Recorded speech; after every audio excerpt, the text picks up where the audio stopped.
माझं 1 कोटीचं घर आहे स्वतःचं, ज्याला 40,000चा EMI आहे आणि माझा 50 लाखाचा पोर्टफोलिओ आहे. ह्या दोघं सिनेरिओ पैकी कोणता सिनेरिओ बेटर आहे?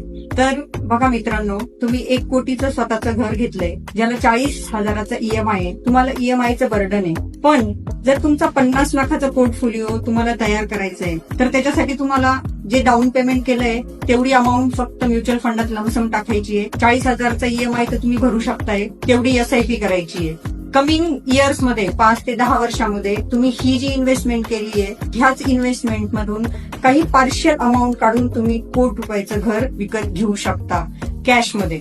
तर तुम्ही घर घेत असाल तर जरा थांबा, आधी म्युच्युअल फंडात इन्व्हेस्टमेंट करा, कारण आता 12, 15 आणि 20% मार्केट फॉल झालेलं आहे. ह्या फॉलमध्ये जर तुम्ही म्युच्युअल फंडामध्ये इन्व्हेस्टमेंट केली तर लवकरच 1-5 वर्षातच तुम्हाला खूप चांगले रिटर्न्स मिळतील. तर याच्यासाठी अधिक माहिती हवी असेल, तुमच्याकडे ऍडवायझर नसेल तर आजच वेल्थ क्रिएशनला संपर्क साधा. धन्यवाद.